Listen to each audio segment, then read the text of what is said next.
शिवपुर नाम का एक छोटा सा गांव था। यहाँ के लोग सालों से अपने शांत माहौल, अच्छे और सीधे साधे सरल जीवन शैली के लिए जाने जाते थे। लेकिन बीते कुछ समय में इस क्षेत्र में मौसम का मिजाज तेजी से बदलने लगा था। गर्मी असहनीय होती जा रही थी और फसलें सूखने लगी थीं। सभी लोग गर्मी से बेहाल थे। फिर भी गांव के लोग एक दूसरे की मदद करते हुए जीवन चलाने की कोशिश करते। उसी गांव के कुछ दूरी पर पहाड़ी क्षेत्र में एक प्राचीन गुफा था, जहां एक वृद्ध साधु रहा करते थे। उनके बारे में कहा जाता था कि वे इंद्रियों पर नियंत्रण रखने वाले बड़े ही दयालु और अनुभवी साधु हैं। कुछ लोगों ने उन्हें साधु और कुछ ने फकीर भी समझा, लेकिन असल में वे एक व्यक्ति ही थे। उनका नाम महात्मा शिवानंद था, जो वर्षों से तपस्या कर रहे थे। वे अपने दिव्य तप से पहाड़ की उग्र जलवायु को भी सहन कर लेते थे, किंतु इस बार मौसम इतना विकराल रूप ले चुका था कि उनकी सहन शक्ति भी चूकने लगी थी। हे प्रभु, यह कैसी अग्नि परीक्षा है। मेरे शरीर की समस्त शक्ति मानो सूख सी गई है। इस भीषण गर्मी में भी मैंने सदा उपवास और साधना को ही अपना जीवन बना लिया है, पर अब शरीर जवाब दे रही है। गर्मी से साधु महाराज की हालत खराब होने लगी थी। गुफा के बाहरी हिस्से में सूरज की रोशनी इतनी तीव्र थी कि अगर कोई बाहर खड़ा होता तो कुछ ही देर में पसीने से लथपथ हो जाता। पहाड़ी इलाका में जो छोटे मोटे तालाब थे वह भी सूख चुके थे और वह पानी के बिना और भी तड़प रहे थे। ऐसे में साधु बाबा ने सोच लिया कि आज उनको किसी भी तरह गांव जाकर लोगों से सहायता लेना ही पड़ेगा। गुफा में अब और रुकना जीवन के लिए खतरा हो सकता है। सुबह का समय था, पर धूप इतनी तेज कि लगती थी कि मानो दोपहर हो गई है। साधु शिवानंद अपने शरीर को संभालते हुए धीरे धीरे पहाड़ से उतर रहे थे।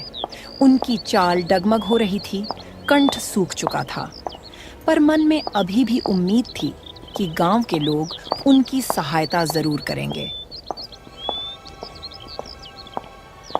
रास्ते में उन्हें एक चरवाहा मिलता है, जो अपनी भेड़ियों को पहाड़ पर चराने ले जा रहा था। अरे बाबा जी, आप इस भीषण गर्मी में कहाँ निकलकर जा रहे हैं? आपकी तबीयत तो ठीक है ना? हे बेटा, मुझे कुछ पानी की आवश्यकता है। बहुत कष्ट में हूँ। क्या तुम्हारे पास पानी है? चरवाहा असमंजस में पड़ जाता है। उसके पास भी सिर्फ एक छोटा सा पानी का मशक था, जो पूरे दिन उसके लिए काफी मुश्किल से चलता था।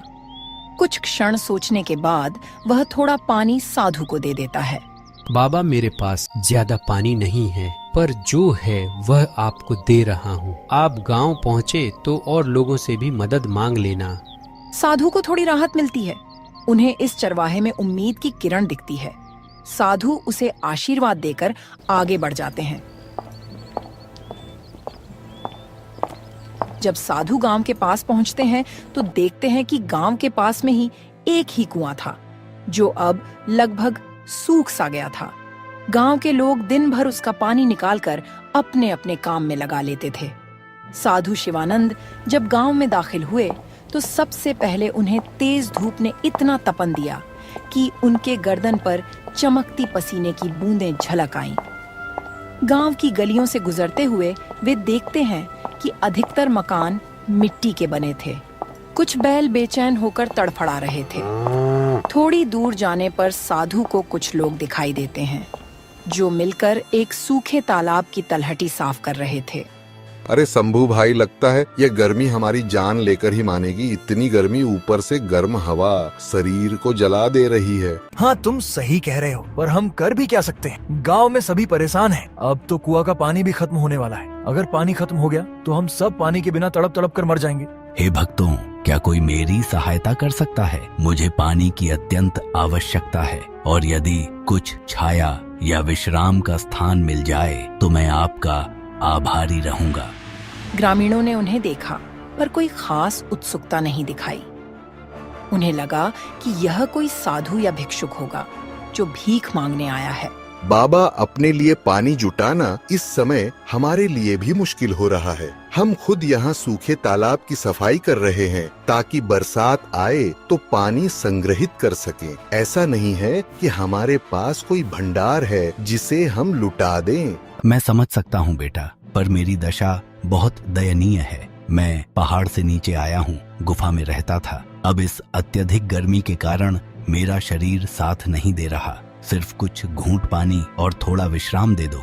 साधु महाराज को इतना कहने पर भी कोई उनको एक गिलास पानी तक नहीं दिया। फिर वह आगे बढ़ते हैं।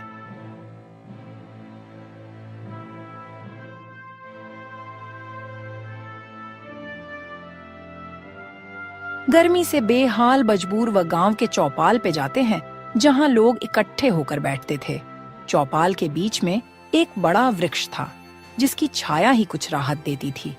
साधु उसी छाया की ओर बढ़े, लेकिन वहां पहले से ही कुछ लोग बैठे थे और गर्मी से बचने की कोशिश कर रहे थे। बच्चों, मुझे कुछ समय के लिए इस छाया में बैठने दीजिए और हो सके तो एक लोटा पानी दे दो। मुझे बहुत जोर की प्यास लगी है। चौपाल पर बैठे व्यक्ति बाबा का मजाक बनाते हुए बोलते हैं, बाबा, पानी की किल्लत सबको है, फिर भी अगर आपको बैठना है तो किसी कोने में बैठ जाएं, लेकिन हमसे ज्यादा उम्मीद न रखिए। फिर भी आप तो साधु हैं, आपको पानी की क्या जरूरत? आप तपस्या कीजिए। आपको तो भगवान पहले ही इतनी शक्ति दिए हुए है कि आपको पानी की क्या जरूरत?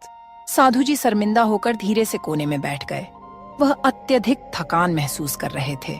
उन्हें आशा थी कि शायद कोई और उनको पहचान लेगा या मदद करेगा, लेकिन गांव वालों के बीच एक अजीब तरह का अविश्वास लग रहा था। उन्हें लगा कि साधु धोखा देने आया है या कुछ मांगने आया है जिसे वे पूरा नहीं कर पाएंगे। कुछ देर बाद गांव का मुखिया वहां आता है। वह एक तगड़ा ऊंचे कद का व्यक्ति था, चेहरे पर रोबीला भाव और आंखों में कड़ापन। उसका नाम था भगवंत सिंह। साधु, मैंने सुना है कि आप गुफा में रहते हैं और अब गांव में आकर मदद मांग रहे हैं। यह गांव कोई आश्रम नहीं है कि यहाँ साधु संतों का निशुल्क पालन पोषण होगा। जिस प्रकार हम अपने परिश्रम से जीवन चलाते हैं, वैसे ही आपको भी कोई उपाय ढूंढना होगा। साधु जी ने असहायता से उसकी ओर देखे और कमजोर आवाज में बोले, बेटा, मैंने जीवन भर तपस्या की है, किसी से मांगा नहीं, पर आज तन की कमजोरी मुझे कमजोर कर रही है। क्या इस संसार में करुणा नाम की कोई चीज नहीं बची? कुछ लोगों में हलचल हुई, पर अधिकांश ने मुखिया के क्रूर स्वभाव को देखते हुए कुछ कहने की हिम्मत नहीं की।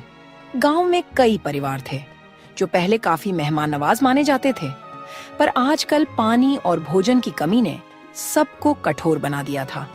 बारिश न होने से फसलें सूख चुकी थीं, कुएं का पानी भी कम हो चुका था और नदियां कहीं दूर सूख चुकी थीं। जीने के लिए लोग दिन रात संघर्ष कर रहे थे। घर के अंदर एक बुजुर्ग महिला अपनी पोता को पंखा डोला रही थी। उसे तेज बुखार था। साधु जब गांव में घूम घूम कर लोगों से मदद मांग रहे थे, तब उन्हें कई मकानों से क्रूर भाषा का प्रयोग मिला। कुछ जगहों पर मना कर दिया गया, तो कहीं उन्हें डांट फटकार सुननी पड़ी। यह सब देखकर साधु के हृदय में बड़ा दुख हुआ। वे सोचने लगे, क्या यही मनुष्यता है? क्या सच में लोग इतने स्वार्थी हो गए हैं कि किसी की सहायता करने में असमर्थ हैं? गर्मी अपना रौद्र रूप ले रही थी। जमीन तप रही थी, हवा गर्म लपटों की तरह चल रही थी। गांव के पशु पक्षी तक तड़प रहे थे। साधु के पैरों में छाले पड़ चुके थे। साधु बाबा ने गांव के बगल में एक छोटा सा बगीचा में जाते हैं। साधु को लगा कि वहां कम से कम छाया तो मिलेगी। वे वहां चले गए। बगीचा में उन्हें एक युवा लड़की दिखाई दी जो सूखी लकड़ियों का गट्ठर उठाए हुए थी। वह भीषण गर्मी में भी काम करने की कोशिश कर रही थी। बेटी, क्या तुम मुझे एक लोटा पानी दिलवा सकती हो? मैं बहुत प्यासा हूँ। लड़की के चेहरे पर दया का भाव था, पर वह भी असमर्थता जताती हुई बोली, बाबा, मैं आपको पानी जरूर देती, पर हमारे घर में भी पानी सीमित है। रोज कुएं पर जाकर लंबी लाइन लगानी पड़ती है, तब कहीं 1-2 मटकी भर पाती हूँ। माफ कीजिए, मुझे डर है कि घर के लोग नाराज ना हो जाए। इतना कहकर वह वहां से चली गई। साधु को समझ आ गया कि गांव के लोग इस समय अपने अपने संकट से घिरे हुए हैं और उनका हृदय भी सूख गया है। जैसे इन खेतों और तालाबों का पानी सूख गया हो।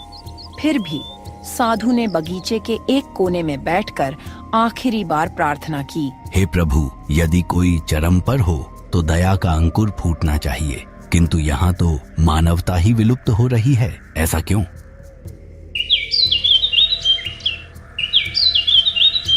अगले कुछ दिन साधु के लिए कठिन साबित हुए। उन्हें पर्याप्त भोजन तो दूर, पीने को पानी तक नहीं मिला। तेज गर्मी में उनका शरीर ह्रास की ओर बढ़ रहा था। एक दिन दोपहर को जब सूरज आसमान के ठीक ऊपर था और किरणें मानो आग बरसा रही थीं, तब साधु बेहोश होकर गिर पड़े। गांव वाले इकट्ठा हुए, लेकिन उस वक्त भी उनमें कोई उत्साह या करुणा नहीं थी। मुखिया भगवंत सिंह भी पहुंचा और साधु को देखते ही बोला, इन्हें उठाकर छाया में कर दो, नहीं तो ये मर जाएंगे तो आगे और झंझट खड़ी हो जाएगी। अरे छोड़ो ना, मर भी गए तो क्या फर्क पड़ेगा, एक साधु ही तो है। हम सबको अपनी रोजी रोटी और पानी का जुगाड़ करना है, इनके लिए कौन वक्त बर्बाद करे। चलो चलो भाई, अपने अपने काम में लग जाओ। कुछ ही देर में साधु को थोड़ा होश आया। उन्होंने धीमी सी सांस ली और बोलने की कोशिश की, लेकिन शब्द उनके कंठ में अटक गए। साधु को लगा कि अब उनका अंत समय आ गया है। कमजोरी इतनी बढ़ चुकी थी कि उनका शरीर कांप रहा था। उनकी आंखों से आंसू बह निकले। वह धीमी आवाज में भगवान को याद करते हुए बोले, हे राम, मैं अपने अंतिम क्षण में इन लोगों को अपनी ओर से क्षमा देना चाहता हूँ, लेकिन उनका हृदय इतना कठोर हो चुका है कि मैं चाहकर भी उन्हें क्षमा नहीं कर पा रहा। मेरे प्राण निकल रहे हैं, इसलिए मैं इन्हें श्राप देता हूँ कि इस गांव में दिन में इतनी भयानक गर्मी पड़ेगी कि लोग आग में झुलसेंगे और रात में इतनी भीषण सर्दी हो कि लोगों की हड्डियां कांप उठे। यही नहीं, यह चरम मौसम इनके जीवन में भय और बीमारी लाएगा जब तक ये लोग मानवता का पाठ न सीखें। इतना कहकर साधु ने अपने प्राण त्याग दिए। गांव वाले हक्के बक्के रह गए। कुछ को इस श्राप पर हंसी आई तो कुछ लोग निराश हुए। अरे भाई, यह मृतक साधु का श्राप कहाँ लगेगा? सब ढोंग ढकोसला है। चलो चलो, अपने काम में लग जाओ। यहाँ अपना टाइम खराब करने से क्या फायदा? साधु था, मर गया।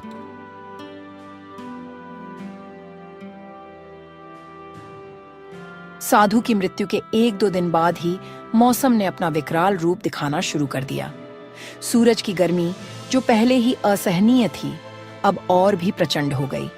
तापमान इतना बढ़ गया कि मिट्टी में दरारें पड़ने लगीं। पशु पक्षियों के लिए जीवन और भी कठिन हो गया। दिन में लूह चलती, जिसके थपेड़े मानो शरीर को झुलसा देती थी। गांव वाले दिन में बाहर निकलने से कतराने लगे, पर रात होते ही हालात बिल्कुल उल्टा हो जाता। ठंडी हवाएं चलती, लेकिन यह ठंडक सुखद नहीं, बल्कि हाड़ कपा देने वाली थी। लोगों को समझ ही नहीं आता कि इतनी उग्र गर्मी के बाद अचानक इतनी भयंकर ठंड कैसे हो सकती है। अरे शंभू भाई, मौसम का मिजाज कुछ समझ नहीं आ रहा। ये कैसा मौसम हो गया जो दिन को तेज गर्मी और रात को हाड़ कपाने वाली ठंडी पड़ रही है? ऐसा तो मैंने अपने जीवन में पहली बार देख रहा हूँ। हाँ, तुम सही कह रहे हो। मुझे भी कुछ समझ नहीं आ रहा है कि यह क्या बला है। अब तो लोगों की तबीयत भी खराब होने लगी है और बच्चों को निमोनिया होने लगी और बुजुर्ग मरने लगे हैं। इस चरम मौसम ने गांव के स्वास्थ्य तंत्र को तहस नहस कर दिया। दिन में गर्मी और रात में निमोनिया या सर्दी जुकाम जैसी बीमारियां फैलने लगीं।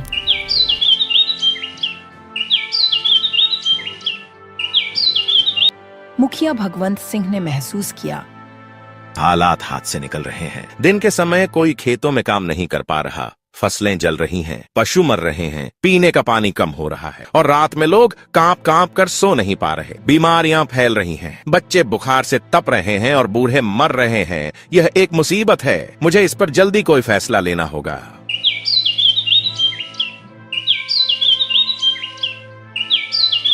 अगले दिन मुखिया ने एक आपात बैठक बुलाई। गांव के सभी प्रतिष्ठित लोग और साथ ही आम ग्रामीण भी जुटे। सबके चेहरे पर चिंता और भय की लकीरें स्पष्ट थीं। यह स्थिति अब बर्दाश्त से बाहर हो रही है। दिन में हम जलते हैं, रात में ठिठुरते हैं। गांव के कई बच्चे और बुजुर्ग बीमार पड़ चुके हैं। अगर यह ऐसे ही चलता रहा तो हमारा गांव उजड़ जाएगा। मुझे लगता है कि यह सब उस साधु के श्राप का नतीजा है। भीड़ में हलचल हुई। कुछ लोग पहले मानने को तैयार नहीं थे कि श्राप जैसी कोई चीज होती है। अरे मुखिया जी, आप भी क्या उस मामूली साधु के श्राप के चक्कर में पड़े हैं? श्राप नाम का कोई चीज नहीं होती, यह सब ढकोसला होता है लोगों को डराने के लिए। मुखिया जी, हमने उन साधु के साथ अच्छा व्यवहार नहीं किया। वह बेचारा गुफा से चलकर आए थे, पर हमने उन्हें पानी तक नहीं दिया। वह हमारे सामने तड़पता रह गए और हम देखते रहे। हमें अवश्य ही उसका प्रायश्चित करना चाहिए। अगर सच में साधु का श्राप हम आम गांव वालों को लगा है तो हम इसका प्रायश्चित करेंगे, लेकिन अब उस साधु की मृत्यु हो चुकी है। हम कैसे प्रायश्चित करेंगे? क्या अब और कोई उपाय नहीं है जिससे हम इस श्राप से मुक्ति पा सके? किसी को समझ नहीं आता कि अब वह क्या करे। तभी बुढ़िया बोलती है, अगर सच में हमें इस श्राप से छुटकारा पाना है तो हमें गांव से कुछ दूरी पर एक झोपड़ी में वृद्ध आदमी रहते हैं। उनका नाम दादूराम है। वह बहुत जानकार और ज्ञानी है। हमें उनसे मिलना होगा। सभी लोग इस बात से सहमत होते हैं और उनके पास जाते हैं।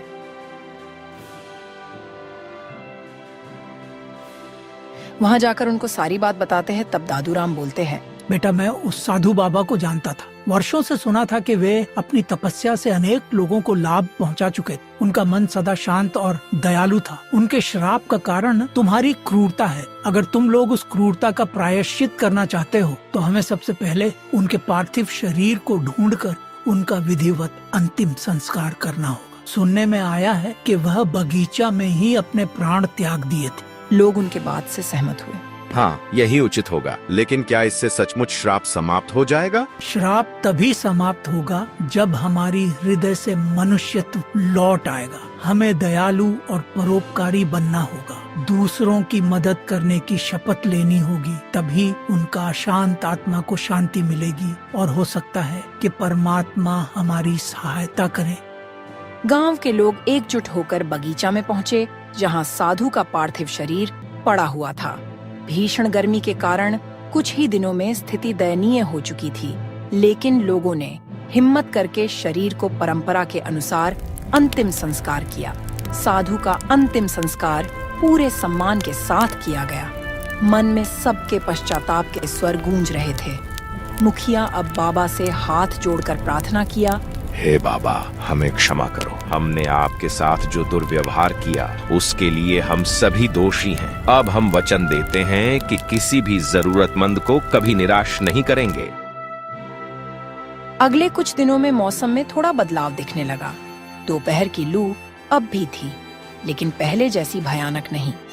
रातों की सर्दी भी कुछ कम हो गई। हालांकि अभी भी लोगों को सावधानी बरतनी पड़ती थी। इस प्रकार गर्मी का श्राप न सिर्फ एक घटना बनकर रह गया, बल्कि आने वाली पीढ़ियों के लिए एक सीख भी बन गया। इस कहानी से हमें यह संदेश ग्रहण करना चाहिए कि आवश्यकता पड़ने पर किसी भी असहाय की सहायता अवश्य करनी चाहिए। तपस्वी साधु की मृत्यु व्यर्थ नहीं गई। उनके श्राप ने पूरे गांव को बदल दिया और उन्हें मनुष्य होने का सही अर्थ समझा दिया। एक समय की बात है। एक समृद्ध और विशाल राज्य में एक वृद्ध राजा रहते थे। राजा की दूसरी शादी हुई थी। राजा की पहली पत्नी का देहांत कुछ दिन पहले ही हो गया था। पहली पत्नी से राजा को एक बेटा हुआ था, जिसका हृदय अत्यंत कोमल, दयालु और नेक था। राजा ने दूसरी शादी की थी, लेकिन उसकी दूसरी पत्नी भीतर ही भीतर जलन और लालच हर पल उसके मन में घूमता रहता था। रानी का मन इस बात से भर गया था कि जब उसका अपना पुत्र जन्म लेगा तो सौतेला बेटा उसके बेटे के विरुद्ध आधे हिस्से का दावा करेगा। इस सोच ने रानी के दिल में कड़वाहट और दगाबाजी के भावों को जन्म दे दिया था। देखो तो सही, ये सौतेला बच्चा कैसे इतना मीठा बोलता है। पर मुझे चिंता है कि जब मेरा बेटा जन्म लेगा तो उसका आधे का हिस्सेदार हो जाएगा। मैं अपने ही बेटे का भविष्य खराब नहीं करना चाहती। मुझे कुछ करना चाहिए। उसकी आंखों में क्रोध और लालच की चमक झलक रही थी। उसी शाम रानी ने अमन के लिए आदेश जारी किया। अमन, तुम आज से मेरे नौकर बनकर रहना। महल के कामकाज में मेरी सहायता करो, और अगर तुम अपना कार्य ठीक से नहीं करोगे तो तुम्हें दंड भी भुगतना पड़ेगा। और सुनो, यह सब बात तुम महाराज से मत बताना। अगर तुमने महाराज से बताया तो तुम्हें उल्टा लटका के मारूंगी। माँ, मैं हमेशा आपकी सेवा करने के लिए तैयार हूँ। आखिर आप मेरी प्यारी माँ हो। माँ की सेवा नहीं करूँगा तो किसका करूँगा? अमन की मासूमियत में रानी ने नफरत का बीज बो दिया। रानी ने उसे रोज कठोर मेहनत के काम में लगा दिया करती और उसे ठीक से भोजन भी नहीं देती थी। अमन अपनी मासूमियत में बिना किसी शिकायत के सभी आदेश मानता था। समय बीतता गया, रानी के मन में और भी कठोर विचार उमड़ने लगे। वह सोचने लगी, क्यों ना अमन को हमेशा के लिए इस दुनिया से मिटा दिया जाए, ताकि भविष्य में मेरे आने वाले बेटे का पूरा अधिकार सुरक्षित रह सके और पूरा राजपाट मेरा अपने बच्चे का हो सके। रानी के मन में अमन को हमेशा हमेशा के लिए रास्ते से हटाने के लिए षड्यंत्र रचने लगी थी। तभी रानी की एक करीबी सलाहकार वसुंधरा वहां आई। वसुंधरा, मुझे एक योजना सुनानी है जिससे मैं अमन को हमेशा के लिए इस दुनिया से दूर कर सकती हूँ। अगर वह इस दुनिया से चला जाता है तो मेरा जन्म लेने वाला बेटा बिना किसी रुकावट के राज्य का उत्तराधिकारी बनेगा। महारानी, क्या आप वाकई ऐसा कर सकती हैं? अमन तो बहुत मासूम है। इस प्रकार की अनहोनी आप सोच भी कैसी सकती है महारानी जी। महाराज अमन को अपने दिल का टुकड़ा समझते हैं। आप अमन पे कुछ तो दया करो। देखो वसुंधरा, मुझे कोई दया नहीं लगती उस मनहूस पर। यह राज्य मेरे बेटे का होना ही चाहिए और यदि अमन जिंदा रहा तो उसका आधा हिस्सा मेरे बेटे का हक से चला जाएगा। वसुंधरा रानी को समझाने की कोशिश करती है, लेकिन रानी उसकी एक न सुनी। इस प्रकार रानी ने एक षड्यंत्र रचने का निश्चय कर लिया। उसने एक बलवान सैनिक वीरेंद्र को अपने पास बुलाई और उससे बोली, वीरेंद्र, तुम्हारी शक्ति और निष्ठा मेरे काम आएगी। मेरे पास एक विशेष कार्य है तुम्हारे लिए, जिसे करने के लिए मैं तुम्हें नियुक्त कर रही हूँ। आपका आदेश मेरे लिए हमेशा सबसे महत्वपूर्ण रहा है। कृपया बताइए महारानी जी, मैं क्या कर सकता हूँ? तुम अमन को खत्म कर दो, मगर ध्यान रहे यह मौत महज एक हादसा लगे। किसी को संदेह तक नहीं होना चाहिए कि यह कोई साजिश थी। वीरेंद्र इतनी बात सुनकर डर जाता है। वह सोचता है कि छोटे राजकुमार को मारने की बात रानी कह रही है। वह हिचकिचाते हुए बोला, महारानी, यह कार्य मेरे लिए अत्यंत कठोर है। अमन तो एक निर्दोष बच्चा है। महाराज अमन से बहुत प्यार करते हैं। अगर यह बात उन्हें मालूम होगा तो वह सबको सूली पर चढ़वा देंगे। अगर तुम उस दुष्ट अमन को खत्म नहीं करोगे तो मैं तुम्हें झूठे इल्जाम में सजा कर तुम्हें सूली पर चढ़वा दूंगी। तुम्हें मेरे आदेश का पालन करना होगा। वीरेंद्र, तुम्हें न तो दया करनी है और न ही मना करना है। यदि तुमने नहीं किया तो मेरे क्रोध का सामना तुम्हें करना पड़ेगा। वीरेंद्र डर जाता है और रानी के आदेश का पालन करने का निश्चय करता है। हालांकि उसके मन में भय और दुविधा उमड़ रही थी, मगर वह कुछ कर नहीं सकता था। अगर वह राजा से कहता तो उसे रानी उसे बेमौत मरवा देती। वह चिंतित था। कुछ दिन बीतता है। फिर एक दिन राजा अपने पुत्र से पूछता है, पुत्र, मुझे लगता है कि तुम आजकल बहुत उदास लग रहे हो। क्या बात है? कुछ दिक्कत है तो बताओ। कुछ नहीं पिताजी, बस माँ की याद आ रही थी। अरे पुत्र, तुम्हारी दूसरी माँ तो है ना, वह तुझे बहुत प्यार करती है। वह तुम्हें अपने जिगर का टुकड़ा मानती है। तभी रानी वहाँ आती है और झूठी प्यार दिखाते हुए बोलती है, अरे मेरे प्यारे पुत्र, तुम कहाँ थे कब से? मैं तुम्हें ढूंढ रही हूँ। तुम्हारे लिए मैं बहुत अच्छा पकवान बनवाई हूँ, चलो खा लो। तुम सुबह से कुछ नहीं खाए हो, देखो तो कितना कमजोर हो गए हो तुम। राजा इतनी बात सुनकर बहुत खुश होते हैं। वह सोचते हैं कि मेरी दूसरी पत्नी मेरे बेटे की कितनी ख्याल रखती है। इसी तरह दिन बीतते। फिर एक दिन रानी सैनिक से कहती है, वीरेंद्र, इस अमन का खेल कब खत्म करोगे? कई दिन बीत गया, इसी तरह रहा तो वह धीरे धीरे बड़ा समझदार हो जाएगा तो उसे मारने में दिक्कत हो जाएगा। महारानी, इस समय सारे सैनिक, मंत्री और प्रजा जन महल में हैं। मैं किसी सुनसान दिन का इंतजार कर रहा हूँ, क्योंकि अगर कोई देख लेगा तो हम लोग फंस जाएंगे। तो देर किस बात की? कल महाराज और मंत्री और सभी सैनिक दूसरे राज्य में कुछ सुनवाई के लिए जा रहे हैं। क्यों ना तुम कल ही सारा काम खत्म कर दो? ठीक है महारानी जी, आपकी जैसी इच्छा। फिर अगले दिन जब सूर्य की किरणें भी उदास लग रही थीं, तब वीरेंद्र ने अमन की निगरानी में लग गया। वह जानता था कि उसे आज अमन को इस दुनिया से खत्म करना है। अमन हमेशा की तरह महल के कार्यों में लगा हुआ था, बिना किसी शंका के। वीरेंद्र अमन को देखकर अपने मन में सोचता है, हे भगवान, यह मैं क्या करने जा रहा हूँ? इस निर्दोष बच्चा को कैसे मार सकता हूँ मैं? पर महारानी का आदेश सबसे ऊपर है, नहीं तो महारानी अनर्थ कर देंगी। उसकी आंखों में भी झलक रही थी अपराध बोध की चमक, परंतु उसने अपने कर्तव्य को निभाने का निर्णय किया था। धीरे धीरे वीरेंद्र ने अमन के पास जाकर उसे अकेले ले जाने का बहाना बनाया। छोटे महाराज, मुझे महल के बाहर कुछ जरूरी काम के लिए जाना है और आपको भी हमारे साथ चलना होगा। मेरे साथ चलो, मैं आपको कुछ रोचक जगह दिखाने ले जाऊंगा। ठीक है, मैं चलूंगा, पर पहले माँ से इजाजत तो ले लूं, नहीं तो वो बहुत गुस्सा होंगी, क्योंकि वो मुझसे बहुत प्यार करती हैं। उनके इजाजत के बिना मैं कहीं नहीं जा सकता। इतनी बात सुनकर सैनिक का दिल पसीज जाता है, मगर वह रानी के खिलाफ भी नहीं जा सकता था। वह दुखी मन से अमन को कहता है, अरे छोटे महाराज, रानी साहिबा ही बोली हैं तुम्हें घुमाने के लिए, चलो मेरे साथ, तुम्हें आज कुछ अद्भुत जगह दिखाऊंगा। ठीक है, चलो मैं चलूंगा, पर मेरा दिल कहता है कि मैं पहले माँ से पूछ लूं, उसके बाद मैं चलूंगा। अमन तुरंत ही रानी के पास जाता है और पूछता है, माँ, वीरेंद्र सैनिक के साथ मैं घूमने जाना चाहता हूँ, क्या आपकी इजाजत है? हाँ, क्यों नहीं, तुम जाओ, जंगल में बहुत अनोखा अनोखा दृश्य देखने को मिलेगा। तुम जाओ, तुम्हें बहुत अच्छा लगेगा। लेकिन माँ, मुझे पता नहीं क्यों बहुत घबराहट हो रही है, लगता है कुछ अनहोनी होने वाला है। अरे नहीं बेटा, यह सब तुम्हारा वहम है। तुम पहली बार जंगल का सैर करने जा रहे हो, इसीलिए तुम घबरा रहे हो। तुम निश्चिंत होकर जाओ और फिर मेरा आशीर्वाद तुम्हारे साथ है।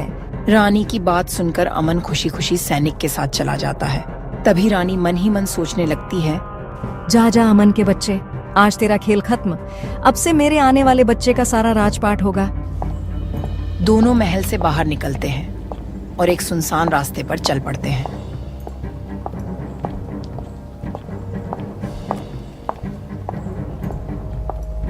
जाते जाते बीच जंगल में वीरेंद्र ने अपना तीरंदाजी धनुष निकाल लिया और अचानक अमन पर वार कर देता है। तीर लगते ही अमन खून से लहूलुहान हो गया। वह चोटिल हालत में आश्चर्य से सैनिक से पूछता है, हे प्रिय सैनिक, तुमने मेरे साथ यह क्या किया? तूने मुझे क्यों मारा? मुझे क्षमा करना छोटे महाराज, मैं मजबूर था। यह सब षड्यंत्र महारानी का था। भगवान तुम्हारी आत्मा को शांति दे। सैनिक को इतना कहते ही अमन का छोटा जीवन उसी क्षण खत्म हो गया। वीरेंद्र ने अमन के शरीर को एक गहरे जंगल के कोने में फेंक दिया ताकि कोई भी इस षड्यंत्र का पता न लगा सके। जंगल की गहराई में जहां प्रकृति की शांति विराजमान थी, उसी समय एक साधु अपनी तपस्या में लीन होकर चलते हुए रास्ते से गुजर रहे थे। साधु का नाम ज्ञानानंद था। चलते चलते उसने उस सुनसान मार्ग पर एक निर्जीव सा दृश्य देखा। वहां एक बच्चा पड़ा हुआ था जिसकी हालत दयनीय थी। हे भगवान, यह बच्चा तो बेहद दुखद और खून से लहूलुहान अवस्था में है। ज्ञानानंद ने तुरंत बच्चे के पास जाकर उसका निरीक्षण किया। उसने देखा कि बच्चे के शरीर पर गहरी चोटें थीं, परंतु उसकी सांसें अभी भी चल रही थीं। ज्ञानानंद ने बच्चे को धीरे धीरे उठाया और अपने कुटिया में लेकर आए।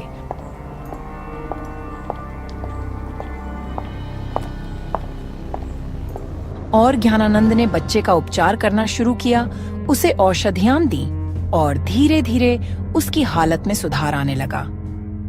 बच्चे ने ज्ञानानंद की गोद में अपना विश्वास जताया। ज्ञानानंद ने बच्चे को आकाश का नाम दिया, जैसे कि वह पुनर्जन्म प्राप्त कर रहा हो। हे बच्चा, तुम चिंता मत करो, अब तुम्हें मेरे संरक्षण में सुरक्षित जीवन मिलेगा। इधर जब राजा को पता चला कि उनका बेटा अमन महल से गायब है, तो वह पागल से हो गए और अमन को खोजने का सख्त निर्देश दिया। रानी झूठे आंसू बहाकर अमन के लिए दुखी थी। अरे सैनिकों, जल्दी मेरे बेटे को खोजो। आखिरकार कौन है जो मेरा दुश्मन है, जो मेरे बेटे को अगवा कर लिया है? कुछ वर्ष बीतते हैं। जब आकाश बड़ा होता है, तब समय के साथ ज्ञानानंद ने आकाश को साधु की शिक्षा दी। आकाश ने कठिन तपस्या और साधना से न केवल अपने शारीरिक घाव भर लिए, बल्कि अपने मन में ज्ञान और करुणा की ज्योति भी प्रज्वलित कर ली। आकाश अब न केवल एक साधु बन गया, बल्कि अपने अंदर वह दिव्य प्रकाश भी जागृत हुआ, जिसने उसके चारों ओर आशा का संचार कर दिया। राजमहल में समय का पहिया निरंतर घूमता रहा। राजा पहले से बूढ़े हो चुके थे और रानी को भी कोई संतान नहीं हुआ, जिस पर वह घमंड करती थी। अब रानी को भी चिंता सताने लगी थी। वह सोचती, मैंने अपने सौतेले बेटे को मरवाकर अच्छा नहीं किया। वह अपने माँ की तरह मुझे मानता था। आज कई वर्ष बीत गया लेकिन मेरी कोई औलाद नहीं हुआ। अगर अमन रहता तो हमारे बुढ़ापे का सहारा होता। ये मैंने बहुत गलत किया, उसी का सजा भगवान मुझे दे रहे हैं, मुझे बिना औलाद बनाकर। अब रानी को पछतावा हो रहा था, परंतु अमन अब महल में नहीं था। राजा को भी अपने राज्य की चिंता सताने लगी। मुझे मेरे पुत्र का इंतजार है, परंतु मुझे कुछ भी नहीं मिल रहा। क्या यह सच है कि वह अब इस दुनिया में नहीं है? राजा की आवाज में निराशा और पीड़ा की झलक थी। दिन बीतते गए और राजा की सेहत में लगातार गिरावट आती गई। उनके मन में एक अनकही पीड़ा थी जिसे समझना कठिन था। अंततः राजा की चिंता और बेचैनी उनके स्वास्थ्य पर भारी पड़ गई। राजा की स्वास्थ्य की हालत इतनी खराब हो गई कि एक दिन उन्होंने अपने प्राण त्याग दिए। महल में सभी शोक हो उठे। राजा का निधन एक गहरा घाव बनकर रह गया, परंतु यह किस्मत की मार थी जिसे कोई भी रोक नहीं सकता था। उसी क्षण ज्ञानानंद और आकाश, जो अब पूर्ण साधु बन चुके थे, भिक्षा मांगने महल के दरबार में पहुंचे। महल के दरबार में सभी लोग राजा के निधन पर शोक मना रहे थे। हे दरबार के लोग, यह क्या हुआ? किसका निधन हो गया है? दरबार के लोग साधु की बातें सुनकर उनसे सारी बात बताते हैं। क्या बताऊं बाबा, इस राजमहल में अनर्थ हो गया। यह जिसका निधन हुआ है, यह एक राजा थे। उनका एक ही बेटा अमन था जो पता नहीं कहाँ खो गया। उसी के चिंता में राजा की तबीयत खराब होने के कारण आज उनकी मृत्यु हो गई। हे बाबा, यह बताओ कि राजा का निधन किस प्रकार हुआ। ऐसा प्रतीत होता है कि उनके मन में असीम पीड़ा थी। राजा का निधन सिर्फ शारीरिक रोग के कारण नहीं हुआ। उनके मन पर अटकी निराशा, अविश्वास और अनदेखी पीड़ा ने भी उन्हें तोड़ दिया। बहुत समय पहले की बात है। राजा का एक ही संतान अमन था। वह करीब 10 साल पहले कहीं लापता हो गए। तब से राजा दुखी रहने लगे थे और उनकी आज मौत हो गई। बुजुर्ग की इतनी बात सुनकर साधु ज्ञानानंद समझ जाते हैं कि आकाश को ही उन्होंने कई साल पहले जंगल से घायल स्थिति में उठाकर अपनी कुटिया में लाए थे। फिर साधु महाराज अमन को आकाश का नाम दिया था। साधु ज्ञानानंद ने रानी से पूछते हैं, महारानी, क्या आप हमें बता सकती हैं कि राजा का निधन कैसे हुआ है? रानी, जो अब अकेली और पीड़ा में डूबी हुई थी, उसकी आंखों में चिंता और भय साफ झलक रहे थे। वह धीरे से बोल पड़ी, सच तो ये है कि मैंने ही अपने सौतेले बेटे अमन के साथ अन्याय किया। मैंने उसे अत्याचार में डाला और आज्ञा दी कि उसे मार दिया जाए। अगर मैंने उसे मरवा दिया होता तो मेरे जन्मे हुए बेटे को संपूर्ण राज्य का उत्तराधिकारी बनना निश्चित हो जाता, परंतु नियति का खेल कुछ और ही था। दरबार में एक घबराहट फैल गई। सबको समझ में आ गया कि रानी के लालच और जलन ने किस कदर राज्य में दुख और विनाश फैला दिया था। महारानी, क्या तुम जानना चाहती हो कि अमन इस समय कहाँ है? हाँ बाबा, अगर मेरा बेटा जीवित होगा तो मैं भगवान का शुक्र गुजार रहूंगी। मैं कई वर्ष पहले अपने तपस्या में लीन होकर जंगल के रास्ते जा रहा था। तभी मुझे एक मासूम सा बच्चा खून से लथपथ जमीन पर पड़ा हुआ मिला। मैंने उसे उठाकर अपने कुटिया पर ले गया और उसका इलाज किया। कुछ दिन के बाद वह बिल्कुल सही हो गया और वह बच्चा, यह प्रकाश है। इसका नाम मैं अमन से प्रकाश रख दिया था। यह अब एक साधु बन गया है। इतना कहते ही रानी और वहाँ के सभी लोग समझ गए कि अमन एक साधु बन गया है। रानी रोते हुए बोलती है, अरे मेरे बेटे, मुझे माफ कर दो। मुझसे बहुत बड़ी गलती हो गई। मैं अपने लालच और स्वार्थ के लिए तुम्हें मरवाना चाहा। अब मुझे इसकी सजा मिल रही है। मुझे क्षमा कर दे बेटा। देख रहा है बेटा, तुम्हारे पिताजी तुम्हारा इंतजार करते करते इस दुनिया को छोड़कर चले गए। मत रो माँ, तुम्हें जो अच्छा लगा तुमने वह किया। तुम कल भी मेरी प्यारी माँ थी और आज भी हो। इस राज्य का प्रत्येक व्यक्ति यह सीख ले कि लालच और जलन केवल विनाश का कारण बनते हैं। हमें अपनी भावनाओं को संतुलित रखकर प्रेम और सहानुभूति की राह पर चलना चाहिए। मुझे क्षमा करो अमन बेटा। मुझसे बहुत बड़ी भूल हो गई। मुझे अपने किए पर पछतावा है। अब तुम्हारे पिता भी इस दुनिया से चले गए। अब इस राज्य को देखने वाला कोई नहीं है। अब तुम इस राजमहल की गद्दी संभाल लो। राजपाट और गद्दी का मोह जिस दिन त्याग दिया उसी दिन सच्चा साधु बन गया माँ। अब मेरी लालसा सिर्फ परमात्मा की भक्ति में है, न कि सोने चांदी और सिंहासन में। बेटा, खोल दे यह साधु का वस्त्र और मेरे साथ रह। क्या तू अपने माँ को छोड़ देगा? देखना, मैंने जो किया उसकी सजा मुझे मिल गई। तेरे अलावा मेरी कोई संतान नहीं हुआ। अब तू मेरे पास रह जा। नहीं नहीं माँ, जो सच में साधु बनता है वह लोभ, मोह और इच्छाओं की बेड़ियां तोड़ चुका होता है। राज सिंहासन हो या जंगल की कुटिया, मेरे लिए दोनों बराबर हैं। गद्दी की चाहत तो उन लोगों में होती है जो सांसारिक सुखों में फंसे होते हैं। साधु का एक ही धन होता है, तप, त्याग और सत्य का मार्ग। अमन रानी की एक न सुना और अमन अपने पिता का अंतिम संस्कार कर देता है और वह और राजमहल से चला जाता है। रानी की आंखों में आंसू थे। वह देखती है कि मेरा बेटा बहुत दूर चला गया। सभी के आंखों में आंसू थे। रानी की इस स्वीकृति ने पूरे महल में एक गहरी मौनता फैला दी। लोग सोचने लगे कि कैसे एक इंसान के अंदर की जलन और लालच पूरी दुनिया को तबाह कर सकता है। लेकिन अब पछतावे की यह चुभन समय की धारा में खो गई थी। ज्ञानानंद और अमन के साधु स्वरूप ने लोगों को यह संदेश दिया कि जीवन में दया, प्रेम और क्षमा का महत्व कितना अधिक होता है।